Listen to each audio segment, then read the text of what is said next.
पुष्पेन जी, इजाजत है मुझे? अरे एकदम सर, एकदम एकदम लीजिए, एकदम लीजिए। सबसे पहले मैं रोटरी क्लब वाराणसी सेंट्रल के प्रेसिडेंट रोटेरियन श्रीश उपाध्याय जी को आग्रह करता हूं कि वो अपना क्वेश्चन प्रेजेंट करें। अनम्यूट करिए सुशील जी। धन्यवाद सतीश भैया। और पुष्पेन सर को सुन के बहुत ही अच्छा लगा, और कई चीजें जैसे थोड़ा तेज बोलिए। आई ओपनर सेशन था ये हम लोग के लिए। और आवाज आ रही है ना? एकदम क्लियर आ रही है, आप बोलिए। हमारे सेंट्रल में ही आप जैसी विचारधारा रखने वाले कुछ सदस्य भी हैं, और जो काफी हम लोग की आपस में चर्चाएं भी होती हैं, और वर्तमान में उपाध्यक्ष भी हैं रोटेरियन पवन सिंह जी। उनका एक क्वेश्चन है, मेरे ख्याल से यहाँ बैठे भी होंगे। उनका प्रश्न ये है कि सनातन संस्कृत सभ्यता और षोडश संस्कारों के कर्म कांड की वैज्ञानिक प्रमाण के साथ सटीक अवधारणा की प्रचार प्रसार की जो ज्ञान कुंजिका की कोई पुस्तिका ऐसी नहीं है क्या? सिर्फ सार्थक मंच ही है उसका माध्यम, कि जो स्कूल व कॉलेज में सामाजिक संस्थाओं में प्रश्नोत्तरी होती है तो उससे जो है रूढ़िवादिता को दुष्प्रचार पे अंकुश लगाने का काम करे? तो इसके बारे में थोड़ा विस्तार से जानना चाहते हैं। देखिए, मैं ये मानता हूं कि जो इसके स्कॉलर हैं, जो खासतौर से इसके एक्सपर्ट्स हैं, वो जहां जहां भी हैं, मुझे लगता है कि शायद आधुनिक युग की जितनी भी चीजें हैं, या तो उसका उनको जानकारी नहीं है, या वो इतने नेपथ्य में चले गए हैं कि जो बात आपने पूछी है कि सनातन के बारे में जो रूढ़िवादिता है, जो अंधविश्वास है, जैसे मैंने अपनी एक बात में ये कहा कि हमारे यहां धर्म की परिभाषा, सनातन की परिभाषा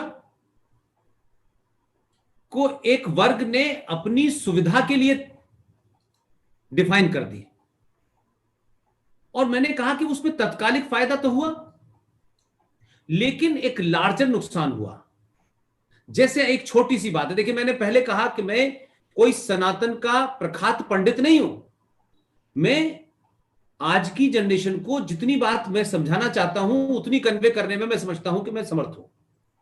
अब सूरज की हम पूजा करते हैं, ये शब्द पूजा जो है जैसे ही आता है उससे लगता है कि कोई मंत्र है, कोई प्रसाद है, कोई पान जल चढ़ाना है। तो जैसे हम सूरज को थैंक्स कहते हैं, उस थैंक्स को हम हाथ जोड़ के अपना सर नीचे कर लेते हैं। हम आज पता चला, आप सब लोग हैं, 1948 में नासा बना, जो अमेरिका की वैज्ञानिक, जो उनकी लेबोरेटरी। नासा के आने के बाद से हम बहुत सारी चीजों की जानकारी प्राप्त कर रहे हैं। हमें बताया गया कि नासा ने बता दिया है कि देखिए साहब, वो राम सेतु है नीचे। तो नासा को पता चला, बाद में बना, तो हमारी राम सेतु तो पहले से था, हमने नहीं देखा, तो यह हमारी गलती है, या हमने उस बातों को पोंगा पंडित तरीके से, क्योंकि कम्युनिकेशन एक स्किल है।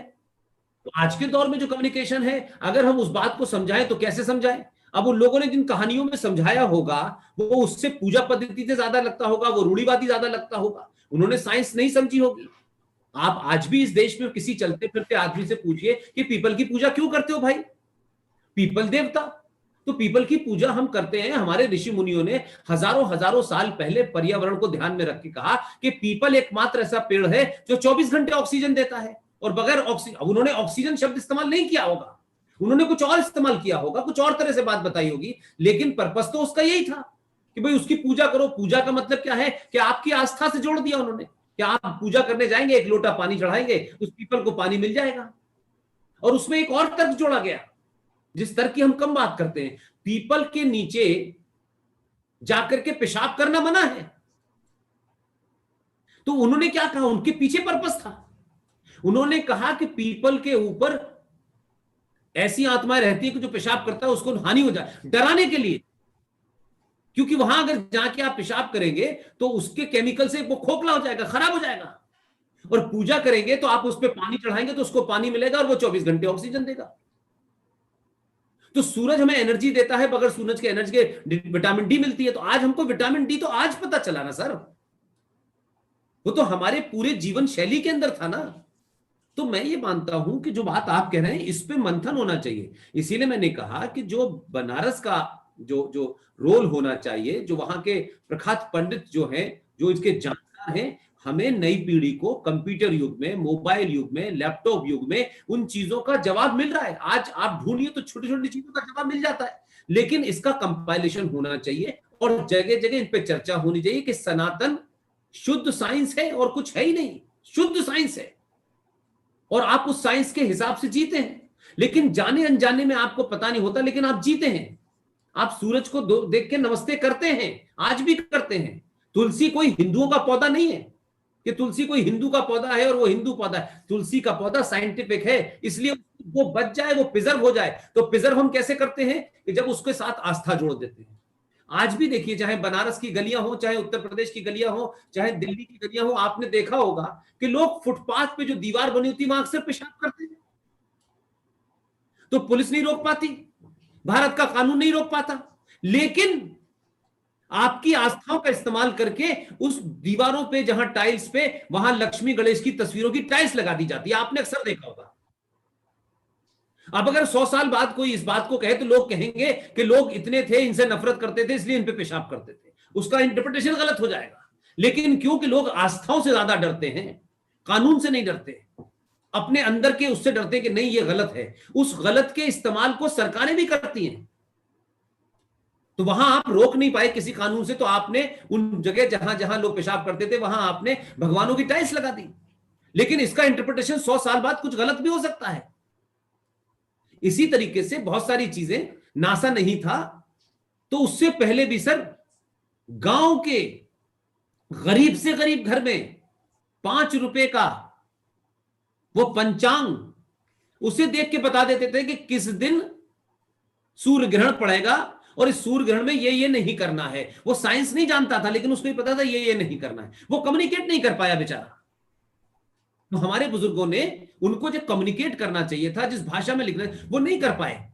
और क्योंकि मैंने कहा कि एक लंबे समय का कालखंड ऐसा रहा जब आप सिर्फ सरवाइव करने की जिंदगी जी रहे थे, किसी तरह से सरवाइव कर जाएं।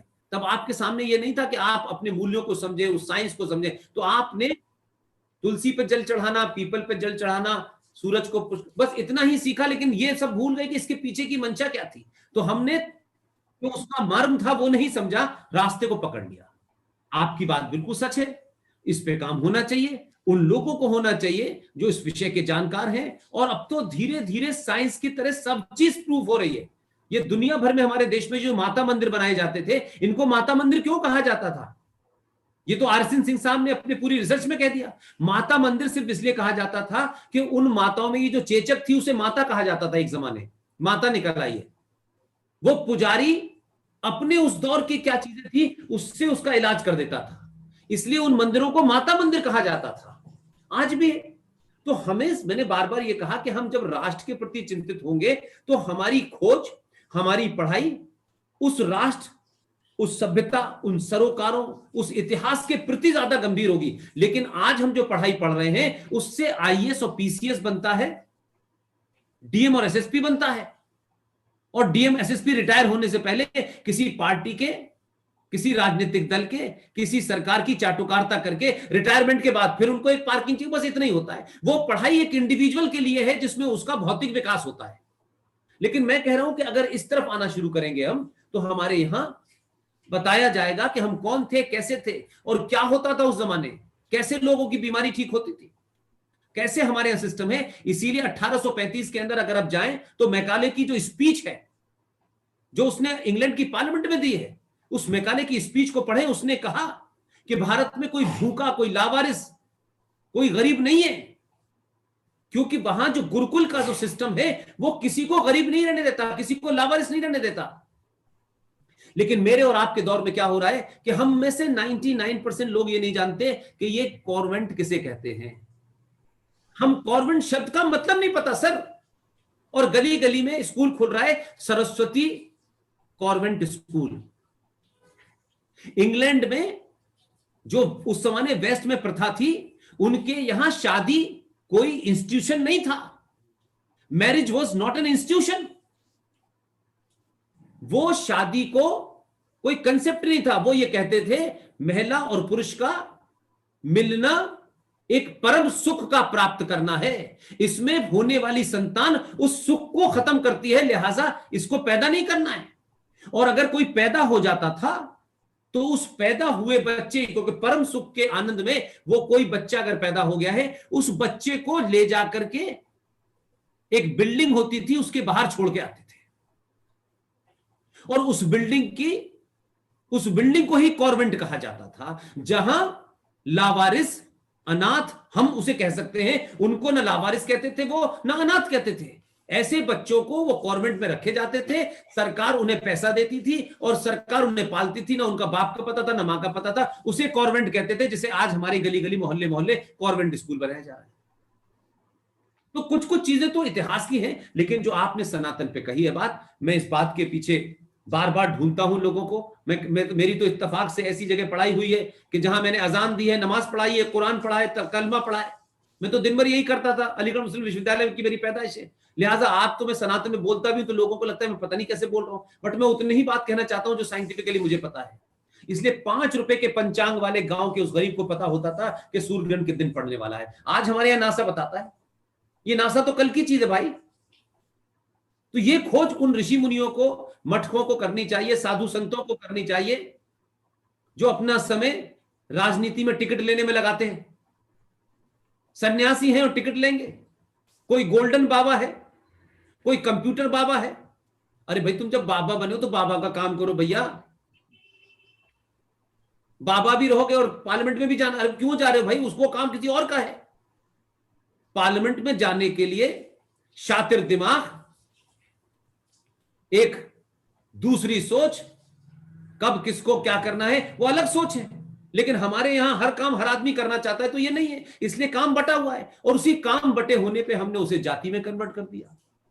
काम बटा हुआ है, ये पत्रकार है, ये इसका काम करेगा, ये इंजीनियर है, इसका काम करेगा, ये काम। अब ये आदमी दलित हो गया, ये आदमी यादव हो गया, वो ठाकुर हो गया, वो ब्राह्मण हो गया। एक अजीब, हम अपने अपनी पहचान को ही भूल गए,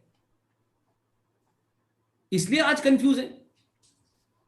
तो इस पे काम होना चाहिए। इसलिए मैंने कहा कि करोड़ों करोड़ों जमीनें हैं, मठ हैं, आश्रम हैं, उसके अंदर ये चलना चाहिए। इसकी एक मुहिम चलनी चाहिए, जो उसके जानकारें चलनी चाहिए, शास्त्रार्थ होना चाहिए, तथ्य लाने चाहिए। और क्योंकि इस दौर में कम्युनिकेशन का दौर है, सब कुछ आपकी उंगलियों पे है और फ्री में है और बहुत महंगा नहीं है। इसलिए आपकी जो सतीश भाई जो बात है, शिशिर भाई, वो महत्वपूर्ण बात है। और मैं बीच बीच में कहता हूं कि जो इसके जानकार हैं उसको एक अलग तरीके से आज की भाषा में आज के युवा को कैसे कम्युनिकेट करना है, ये होना चाहिए।